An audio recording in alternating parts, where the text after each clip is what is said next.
Welcome back, True Seeker. In the headlines this morning, January 19th, 2024.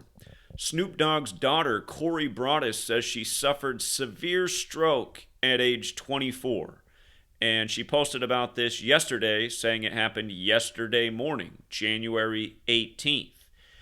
And here's what stands out about this happening to Snoop Dogg's daughter at such a young age on January 18th. Again, we haven't heard stories like this until just recent years, and it's becoming quite common.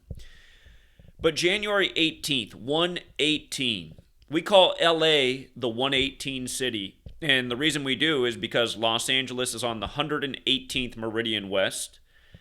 Los Angeles' establishment date is September 4th, which is the day leaving 118 days left in the year. And in Gematria, the Kabbalistic practice of coding numbers into words, Los Angeles, California equals 118, as does Paradise, California. And I bring that up because there was another 118 date back in 2018, November 8th, 118, that both Paradise and LA burned up, and they were the worst, supposedly natural wildfires in California history.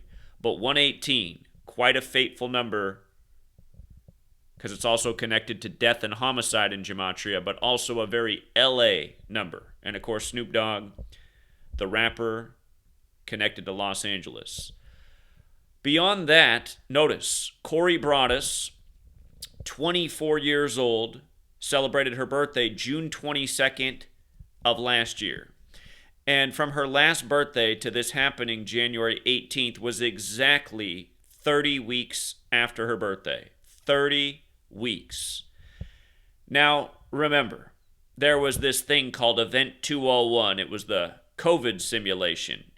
And shortly after that, there was a outbreak in the world. And long before the jab was developed, you had people going on TV, including Idris Elba, telling darker complected people that when that jab came out, they needed to get it the most because they were the most likely to die from COVID.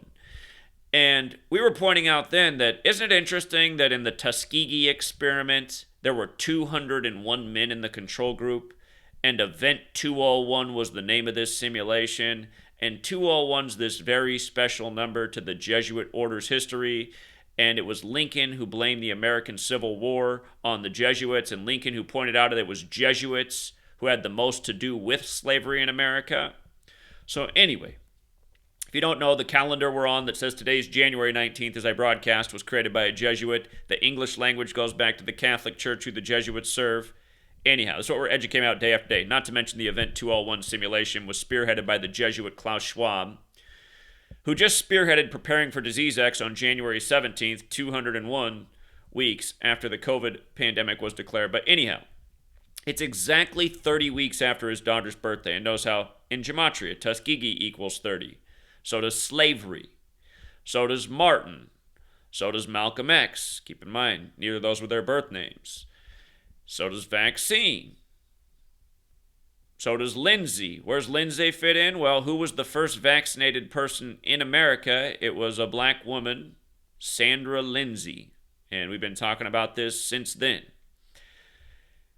As for Snoop's daughter being 24, that is the reflection of 42, number stamped all over black history. You can think about Jackie Robinson, number 42, who lost his son at age 24.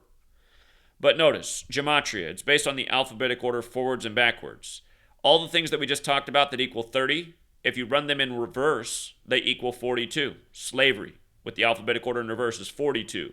Like Martin, like Malcolm X, like Tuskegee, like vaccine, like Lindsay. You want to add to that list? Jackie. Jackie could go right on there. I should have put it on there. But yeah, what are the odds? What are the odds? And, I guess Snoop Dogg can be grateful because the other year Master P lost his daughter by the numbers. She didn't just have a stroke, she died. And she was even younger.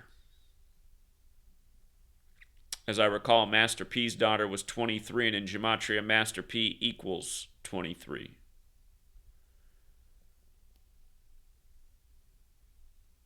I gotta go back and double check. Don't quote me on that.